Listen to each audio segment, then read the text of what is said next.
बिस्मिल्लाहिर्रहमानिर्रहीम। Dear students, welcome to excellence online education. Physics की class में खुशामदीद।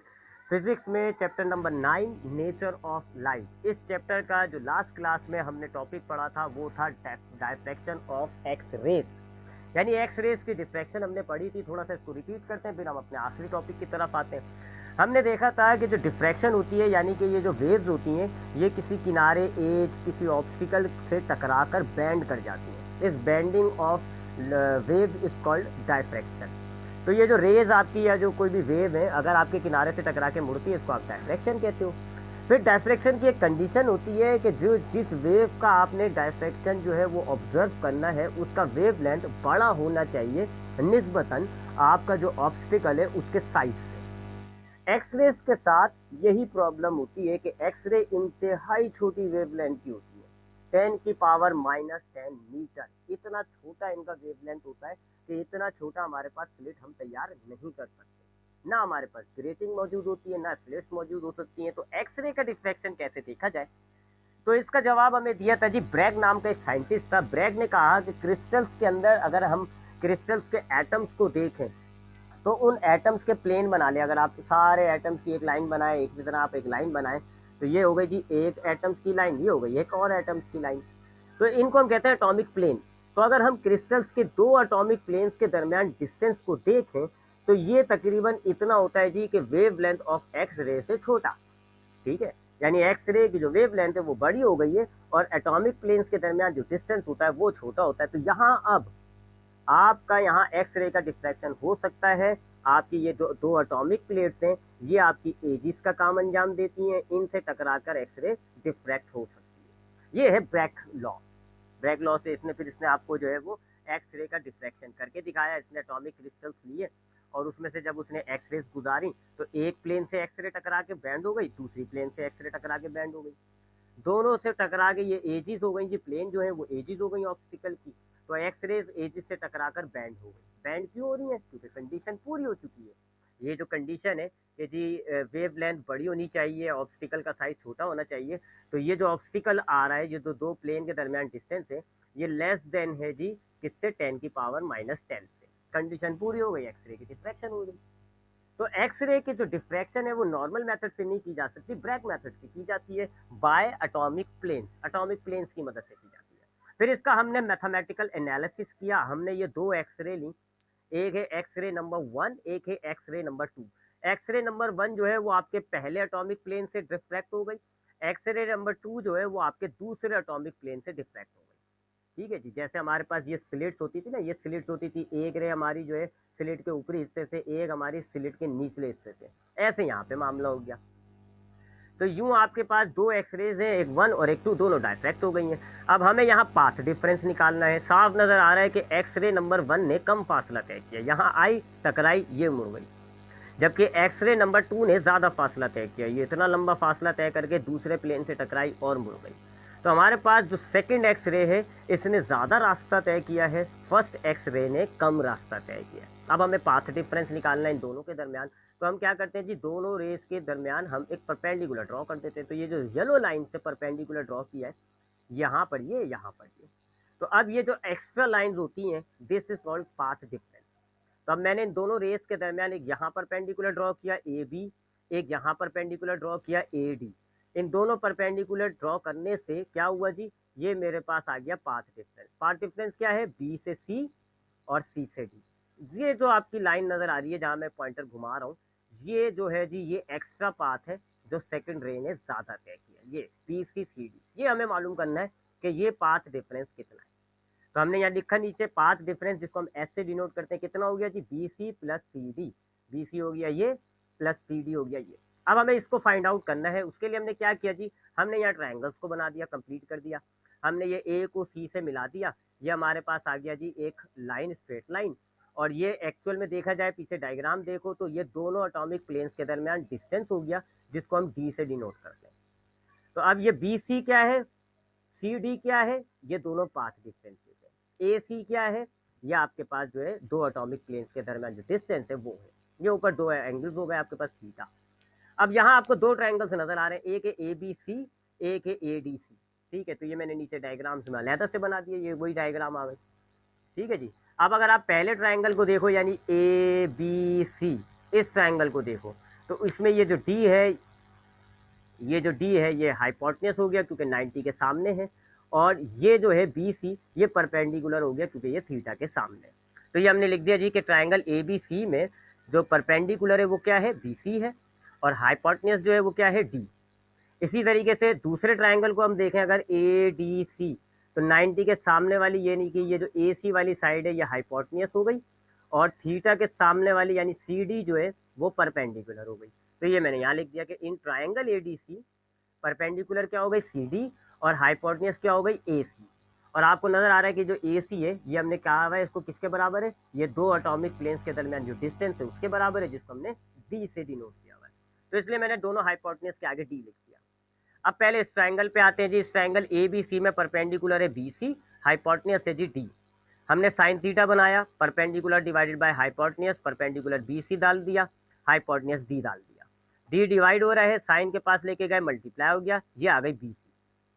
इसी तरह अब इस ट्राइंगल से ए डी सी से हमें सी डी निकालना है। हमने साइन थीटा का रेशियो लिया perpendicular upon hypotenuse, perpendicular C D hypotenuse D, ये हमने पुट कर दिया। डी डिवाइड हो रहा है, इसको इधर लेके आए मल्टीप्लाई हो गया। अब ये हमें बी सी, ये हमें बी सी मिल गया, ये हमें सी डी मिल गया। तो हमारा जो पाथ डिफरेंस है, इस इक्वेशन को देखें, पाथ डिफरेंस क्या है जी, सी बी सी और सी डी को ऐड कर दो। तो हमने यही किया जी, ये तो हमने बी सी और सी डी निकाला है, ये हमने बी सी सी डी निकाला है, इनकी वैल्यूज डाली, इनको ऐड कर दिया। तो D sine theta plus D sine theta कितना हो गया, 2d sine theta.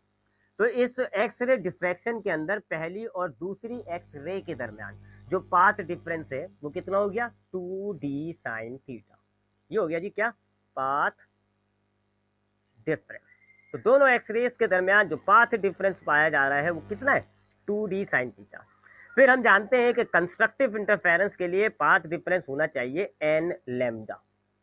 n lambda ये ब्रैग लॉ भी होता है, कल आपको बताया था ब्रैग लॉ की स्टेटमेंट के, अगर दो एक्स रेस डिफ्रैक्ट हो रही हैं तो वो दोनों एक्स रेस सेम फेस में होंगी और कंस्ट्रक्टिव इंटरफेरेंस करेंगी अगर उनके दरमियान पाथ डिफरेंस कितना हो, इंटीग्रल मल्टीपल ऑफ वेवलेंथ यानी एन लैम्डा।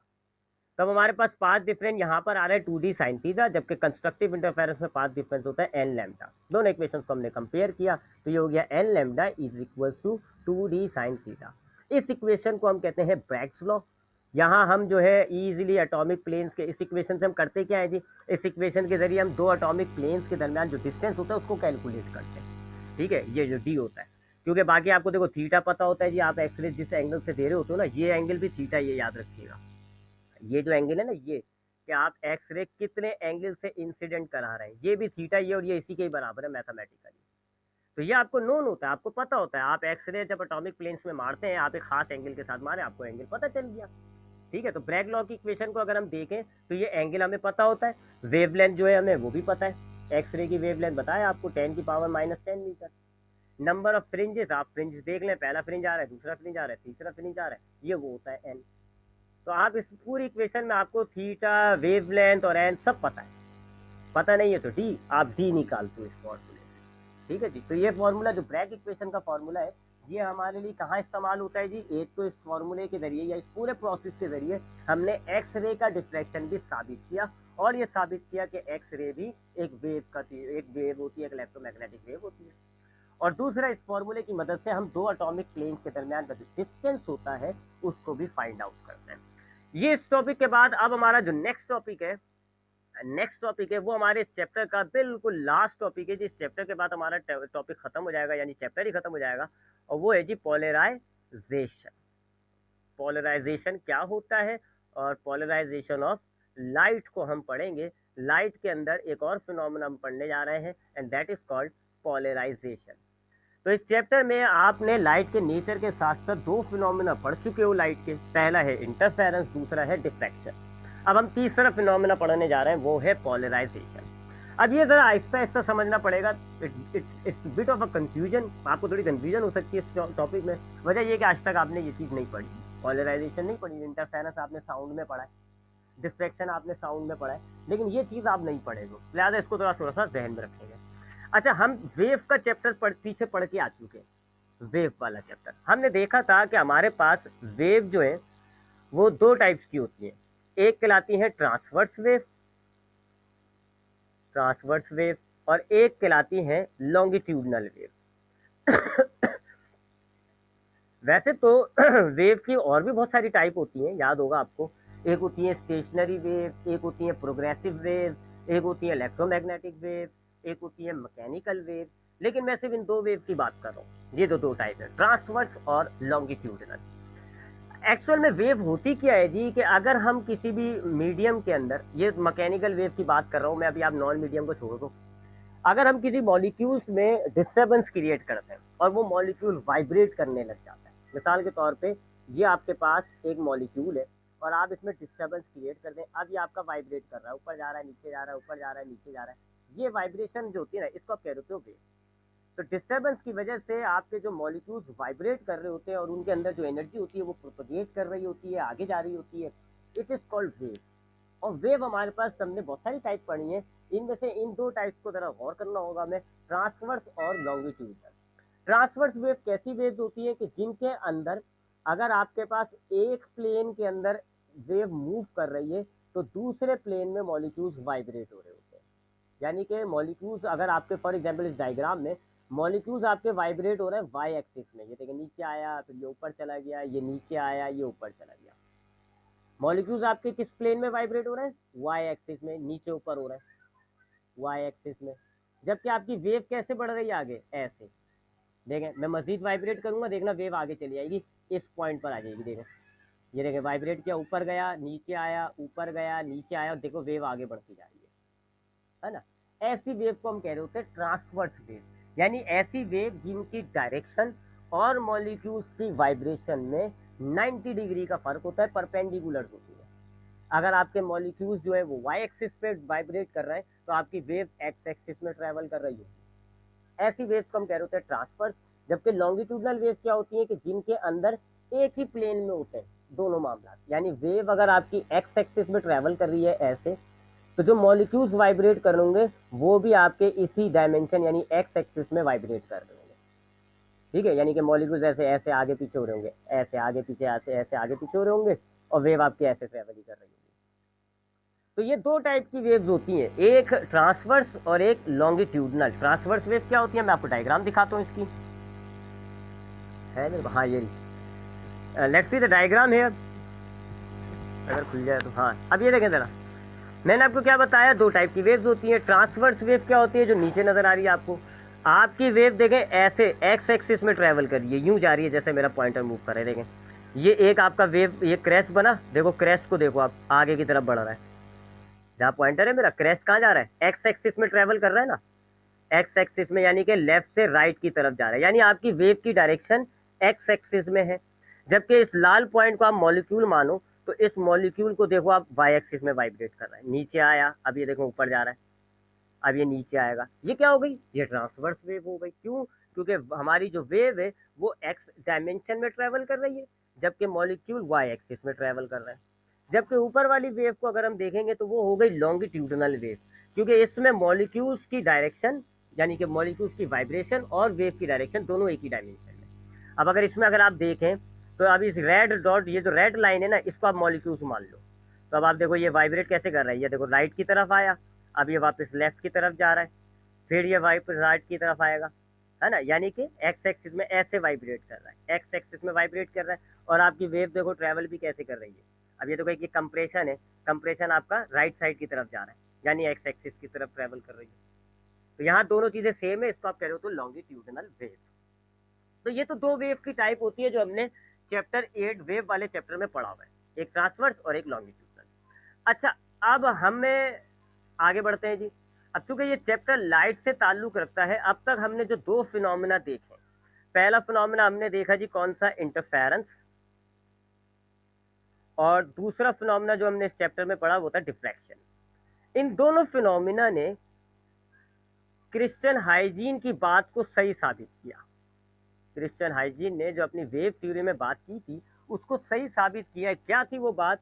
कि light is a wave, light is a wave. ठीक है जी, तो लाइट एक वेव है, ये तो आपने साबित कर दिया बकायदा दो प्रोसेस पढ़ के, इंटरफेरेंस और डिफ्रैक्शन।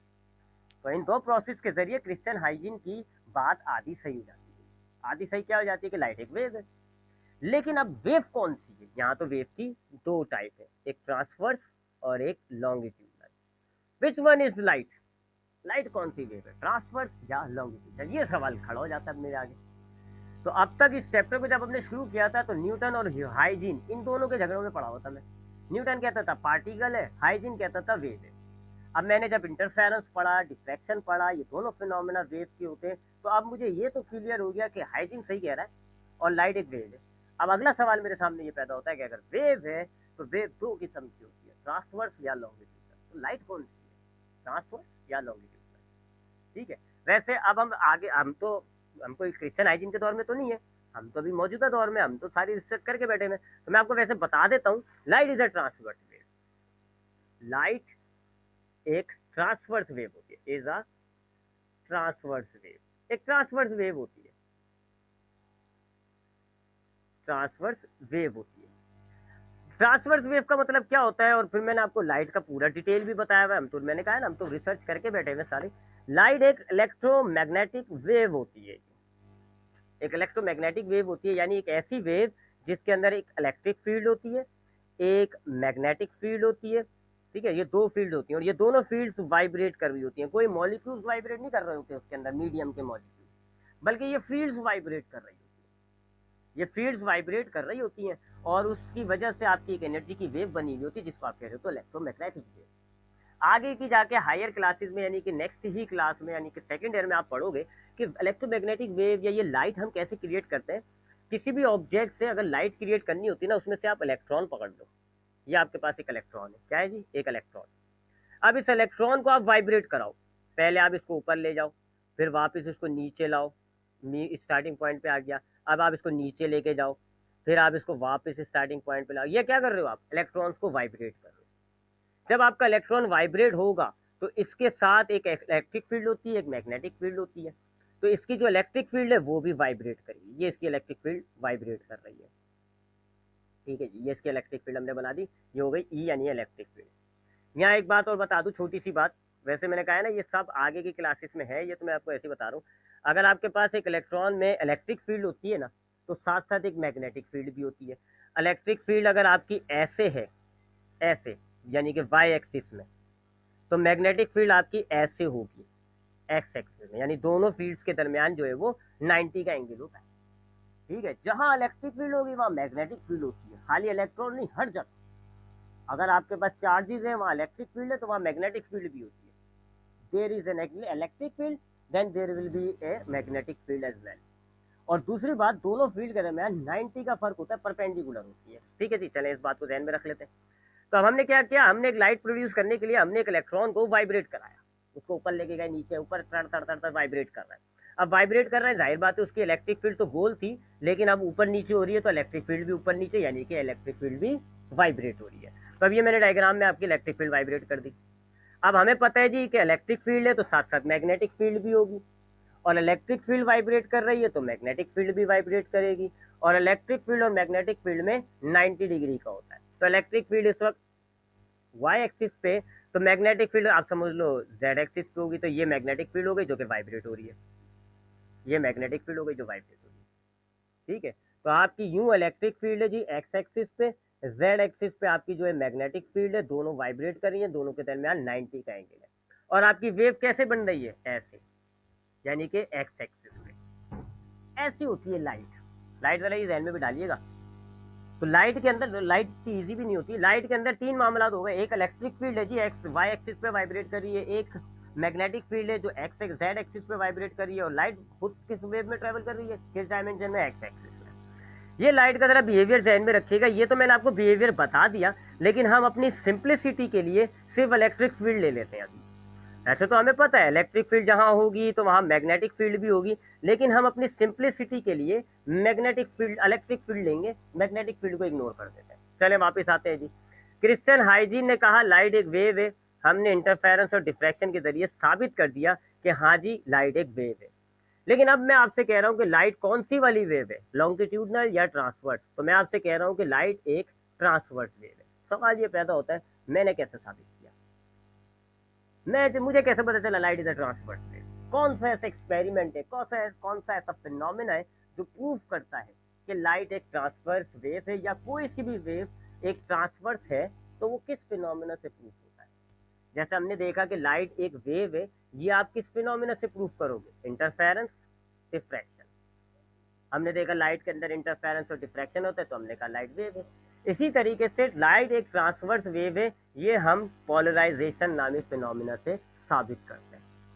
पोलराइजेशन क्या है जी, एक ऐसा फिनोमेना जिसके जरिए आप ट्रांसवर्स वेव को प्रूव करते हो कि ये किसी भी वेव को प्रूव करते हो कि वो ट्रांसवर्स है। ठीक, बात समझ में आ गई होगी आई होप। तो क्रिश्चियन हाइजीन ने हमें कहा लाइट एक वेव है, सर उमेर ने कहा लाइट एक ट्रांसवर्स वेव है। क्रिश्चियन हाइजीन ने कहा लाइट एक वेव है, सर उमेर ने साबित किया इंटरफेरेंस और डिफ्रैक्शन। अब सर उमेर कहते हैं लाइट एक ट्रांसवर्स वेव है, हम किससे साबित करेंगे, पोलराइजेशन के फिनोमेना से। तो पोलराइजेशन के फिनोमेना से साबित होता है कि लाइट एक ट्रांसवर्स वेव है। ये जो पोलराइजेशन का फिनोमेना है, ये खाली ट्रांसवर्स वेव में ही होता है, सीधी सी बात है, ये खाली ट्रांसवर्स वेव में ही होता है। लॉन्गिट्यूडनल वेव में ये फिनोमेना नहीं होगा, लॉन्गिट्यूडनल वेव के अंदर ये नहीं होगा। अब जाहिर बात है किसी वेव के अंदर अगर ये फिनोमेना हो रहा है, इट मीन्स कि वो ट्रांसवर्स हो गई। किसी वेव में ये फिनोमेना नहीं हो रहा, इसका मतलब है वो ट्रांसवर्स नहीं है, तो फिर वो क्या हो गई, फिर वो लॉन्गिट्यूडनल हो गई। ठीक, बात समझ आ गई होगी। तो अगर आपको चेक करना है कि एक वेव ट्रांसवर्स है या नहीं, आप क्या करोगे, पोलराइजेशन करो उसके अंदर। आप उसके अंदर क्या करो, पोलराइजेशन का फिनोमेना करो। अगर पोलराइजेशन हो गई तो इसका मतलब है वो ट्रांसवर्स वेव है, और अगर पोलराइजेशन नहीं हो रही तो इसका मतलब है वो लॉन्गिट्यूडनल वेव है। तो अब मैंने कहा है कि लाइट एक ट्रांसवर्स वेव है, इसका मतलब क्या है, लाइट में पोलराइजेशन होती होगी, तभी तो कहा है मैंने उसको ट्रांसवर्स। तो आई होप यहाँ तक बात क्लियर हो गई होगी। मैं रिपीट करूँ, आगे बढ़ता हूँ। लाइट एक वेव है, साबित करते हैं हम इंटरफेरेंस और डिफ्रैक्शन से। लाइट एक ट्रांसवर्स वेव है, ये हम साबित करते हैं पोलराइजेशन से। और पोलराइजेशन जो फिनोमेना होता है ये सिर्फ ट्रांसवर्स वेव में होता है, लॉन्गिट्यूडनल वेव में ये नहीं होता। तो अगर पोलराइजेशन किसी वेव में हो रही है, इसका मतलब है वो ट्रांसवर्स है, नहीं हो रही तो वो लॉन्गिट्यूडनल है। साउंड के अंदर पोलराइजेशन नहीं होती, इसका मतलब है साउंड क्या हो गई, लॉन्गिट्यूडनल वेव। लाइट में पोलराइजेशन होती है, इसका मतलब है लाइट क्या हो गई, लाइट एक ट्रांसवर्स वेव हो गई। अब पोलराइजेशन क्या है, पोलराइजेशन होता है जी, मैं यहाँ पहले इसकी डेफिनेशन लिख देता हूँ, फिर मैं इसको एक्सप्लेन करता हूँ। पोलराइजेशन होता है जी conversion of unpolarised wave into polarised wave. अभी आपके समझ में नहीं आएगा, लेकिन पहले समझ लेते फिर बात कर लेंगे इस डेफिनेशन की। भला ये इसकी डेफिनेशन है पोलराइजेशन, एक अनपोलराइज्ड वेव को पोलराइज्ड वेव में कन्वर्ट करना, ये कहलाता है पोलराइजेशन। अब आते हैं आगे। अच्छा, अब हमने बात करनी है सिर्फ ट्रांसवर्स वेव की। हमें पता है लॉन्गिट्यूडनल में तो ये नहीं होता। ट्रांसवर्स वेव के अंदर हमने देखा है कि हमारे पास वेव अगर एक प्लेन में वाइब्रेट कर रही है, जैसे कि ये इस वक्त एक वेव है, ये ट्रांसवर्स वेव है, ठीक है जी, ये ट्रांसवर्स वेव मैंने आपके सामने बनाई। ये वेव ऐसे चल रही है, यानी कि एक्स एक्सिस में ये चल रही है, और इसके अंदर जो पार्टिकल्स वाइब्रेट कर रहे हैं वो कौन सी डायमेंशन में वाइब्रेट कर रहे हैं, वो वाई एक्सिस में वाइब्रेट कर रहे हैं। लेकिन ज़रूरी है कि हमेशा वाई एक्सिस में वाइब्रेट कर रहे हो, नहीं। ऐसा भी हो सकता है कि आपके पास एक्स एक्सिस में वेव ट्रैवल कर रही है, और ये जेड एक्सिस होता है ना, ये जेड एक्सिस के अंदर मॉलिक्यूल्स आपके वाइब्रेट कर रहे हो। ये देखें, ये भी एक ट्रांसवर्स वेव हो गई ना, क्योंकि इसमें भी ये जेड एक्सिस पे वाइब्रेशन हो रही है। अब इसमें भी देख लें आप कि आपकी जो वेव की डायरेक्शन है और जो मॉलिक्यूल्स की वाइब्रेशन है, दोनों में 90 का एंगल है, ट्रांसवर्स वेव की कंडीशन पूरी होती है। ठीक है, तो हमारे पास ज़रूरी नहीं है कि हम हमेशा बनाते तो ऐसे हैं, लेकिन ज़रूरी नहीं है हमेशा ट्रांसवर्स ऐसे ही हो। आपको बस ट्रांसफर वेव कब होगी, जब एक वेव आपकी एक्स एक्सिस पे है फॉर एग्जांपल, तो आपको जो है वाइब्रेशन जो है वो किसी दूसरे प्लेन में मिले। अगर इसके हम डायग्राम देखते हैं, ज़रा कुछ एक डायग्राम मैं आपको दिखाऊं, फिर आपके समझ में आ जाएगा। पहले इसको तो हटाऊं, हाँ जी, ज़रा इस वेव को देखिएगा, ये देखें, ये एक ट्रांसवर्स वेव है, ये एक ट्रांसवर्स वेव है। क्यों, आपकी वेव ऐसे ट्रैवल कर रही है और आपके मॉलिक्यूल्स देखें वाई एक्सिस पे डायमेंशन पे वाइब्रेट कर रहा है, सही है ना, हो गई 90 का एंगल। आपकी वेव जो है वो ऐसे चल रही है और आपकी मॉलिक्यूल जो है वो ऐसे वाइब्रेट कर रहे हैं, ये हो गई ट्रांसवर्स वेव। इसी तरीके से ये भी एक ट्रांसवर्स वेव है जो मैं आपको बना के दिखाता हूँ। ये भी एक ट्रांसवर्स वेव है ये। अब इसमें भी आपकी देखें वेव बीसी डायमेंशन में जा रही है, लेकिन अब आपकी एक्स एक्सिस में डायमेंशन है और दोनों के दरमियान 90 का एंगल है। आप इसकी मिसाल ऐसे ले लो कि आपके पास दीवार के ऊपर आपने एक रस्सी बांधी हुई और उस रस्सी को पकड़े लो। अब रस्सी के अंदर हमें पता है ना ट्रांसवर्स वेव आती है, ठीक है। रस्सी आपने एक दीवार है, रस्सी आपने ये दीवार है सपोज करें, ठीक है, और ये आपने एक रस्सी बांधी हुई यूं पकड़े हुए। अब हमें पता है रस्सी के अंदर ट्रांसवर्स वेव क्रिएट हो सकती है। दो तरीकों से तो मैं यहाँ क्रिएट कर सकता हूँ। पहले कैसे, मैं इस रस्सी को ऊपर नीचे मूव करूँ लंबाई में, ठीक है, अपने सर की तरफ लेके जाऊँ, फिर वापस पैर की तरफ लाऊं, फिर सर की तरफ, फिर पैर की तरफ। अब जो ट्रांसवर्स वेव पैदा होंगी वो ऐसी होंगी, यानी उनमें जो वाइब्रेशन है उनका प्लेन जो है वो आप समझ लो वाई एक्सिस पे। इसी तरह मैं उसको, इसी रस्सी को, ये दीवार है, ये आपकी रस्सी है, मैं इसको लेफ्ट राइट भी तो मूव करके